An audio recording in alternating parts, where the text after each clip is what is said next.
Fitness वाली चीज़ मेरे को समझ आ गई कि यार फिटनेस से मेरे को फेम तो मिल गया, समवेयर लोगों ने रिकग्निशन डाला, मैंने बायो में डाल दिया, मैं जीत गया, ये जीत गया, लेकिन मेरे को ना समवेयर मॉनेटरी उतना बेनिफिट नहीं हुआ। तो मैं एक ट्रिप अपने फ्रेंड के साथ गया था मनाली में, और हमने ऐसे रैंडम वीडियो बना ली कि हाँ चलो हम घूमने आए हुए हैं। एंड वो बनाने के बाद when we go to the Rishikesh है, कुछ दिनों बाद गए, तो ना कुछ लोगों ने रिकग्नाइज करा हमको कि यार आपका हमने ब्लॉग देखा था कि आप जिम भी करते हो, ये भी करते हो, वो सब चीज़ें। मेरे शायद 1 या डेढ़ हज़ार सब्सक्राइबर होंगे, 100-200 व्यूज़ आते थे और मैं उसमें खुश रहता था। मैंने कहा चलो अपना मज़ा आ रहा है, कोई देख नहीं रहा, अपनी चीज़ें बनाओ डालो मज़ा आ रहा है। फिर धीरे धीरे लोगों ने रिकग्नाइज करना करो मेरे को, बहुत उस दिन पॉजिटिव नोट पे लिया। लोगों ने बोला कि आप इसको इम्प्रूव करो, हम आपको देख रहे हैं। रैंडम मैं ऐसे रोड पे भी जा रहा हूँ, पीपल रिकग्नाइज कि यार आपकी मैंने वीडियो देखी है। मेरी मम्मी को किसी ने फ़ोन करके बताया कि यार आपका बेटा वो कर रहा है, तो उनको भी कहीं ना कहीं अच्छा लगा।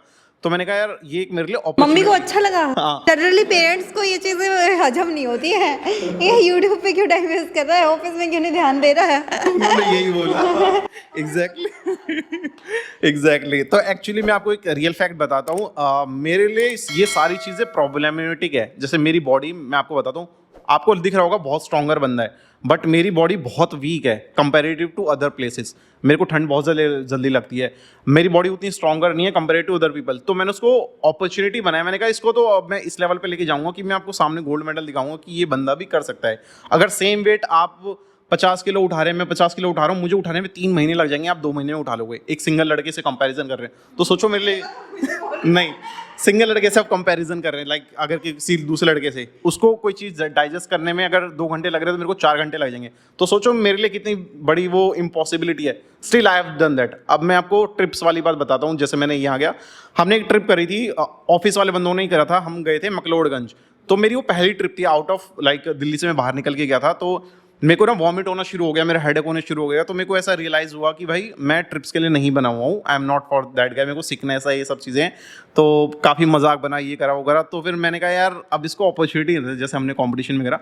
तो 2024 में मैंने 4-5 ट्रिप, कुछ सोलो करी, कुछ किसी के साथ करी, कुछ I went with a girl. तो मैंने कहा ये सब चीज़ें हैं, अब इसको ना रिकॉर्ड करते हैं, दूसरी जगह थोड़े से पैसे सेव करके जाते हैं, रिकॉर्ड करूंगा और इसको यूट्यूब पे डालूंगा एंड ऑल द थिंग्स। तो आई हैव डन दैट, 4 या 5 ट्रिप्स आई हैव डन। और उसके बाद मैंने उसको यूट्यूब पे पोस्ट करा, और जिस तरीके से मुझे रिस्पांस मिला थ्रू अदर पीपल जिनके ट्रैवल के पेज होते हैं, उन्होंने स्पॉन्सर करी वो ट्रिप्स। केदारकंठ रिसेंट मैंने एक ट्रैक करा था, वो मेरा पूरा सोलो ट्रैक था, और मुझे नहीं पता था मैं कर भी पाऊंगा। मेरे को रिसेंट किसी पेज ने बोला कि हम आपको स्पॉन्सर करेंगे, आप जाइए ट्रैक करके आइए, और this is known to be one of the best track of India. तो वहाँ पे भी वो चीज़ मैंने करके, और मैंने उस चीज़ों को एंजॉय करा। मैं उसको लाइक ऑप्टिमिस्टिक की तरह बनाया, अपॉर्चुनिटी की तरह लिया कि भाई मैं इन सब चीज़ों में टॉप लेवल पे निकाल सकता हूँ, अगर मेरे को भगवान ने इस तरीके से बनाया कि भाई तुम कर नहीं पाओगे। सो आई टुक एज अ चैलेंज कि हाँ नहीं, अब तो मैं करूँगा। तो यूट्यूब, मेरे को किसी ने बोला था कि भाई शशांक तुमने बॉडी तो बना ली कैसे करके, पर तुम्हें बोलना नहीं आता। तो मैंने कहा मैं सिर्फ स्पीकिंग की ही वीडियोस बनाऊंगा, आप मेरी ज़्यादातर वीडियोस देखें जिसमें सिर्फ मैं बात ही कर रहा हूँ। तो मैंने कहा इसको चैलेंज लेके, अब मैंने 100 की जिस दिन मैंने वीडियो बनाई, वो 100 का टच हुआ, मैंने फोटो क्लिक करके उस बंदे को भेजी। आई रिमेम्बर शशांक, जब तुम ऑफिस में आए थे इतने टॉकेटिव नहीं थे बिल्कुल भी। नहीं, वो एक्चुअली किसी इंसान को जब आप ईगो टच कर देते हो ना, तो मैं वही बोलता हूँ कि वो तो ईगो या तो आपको ले डूबेगी कि हाँ यार मैं ईगो में बर्बाद हो गया, या तो बिल्कुल डिमोटिवेट, या तो आप उसको एज अ अपॉर्चुनिटी लो कि यार इसने मेरे को बोला है, which means something is lacking in me, और वो मैं इसको इस लेवल पे लेके जाऊंगा कि उस बंदे के हाथ से मैं तालियां बजाऊंगा। और मेरे को जब मेरी बॉडी की बात आती है, मुझे जिस बंदे ने बोला था कि यार भाई तुम्हारी बॉडी कभी नहीं बन पाएगी, तुम्हारी जेनेटिक्स वीक है, ये उसने मेरे लिए स्पेशली खड़े होकर क्लैप करा। फिर जब ये 100K वाला टच हुआ यूट्यूब वाला, that person clap for me कि हाँ ये यू हैव डन समथिंग। तो उसको सार्कास्टिक वे में ना लेके, उसको ऑपर्चुनिस्टिक या फिर एक अपॉर्चुनिटी लेके, मैं तो ये बोलूँगा अपॉर्चुनिटी लेके, अपने आप को ड्रॉबैक में मत डालो, अपॉर्चुनिटी लेके अपनी तरीके से उसको इस तरीके से दिखाओ कि हाँ now you have done something matter as an inspiration for other people. But मेरे एट द सेम टाइम वो सारी चीज़ें अगेंस्ट में हो गई थी। मैंने कहा अभी इसी को रखता हूँ, बाद में जो होगा देखा जाएगा यार।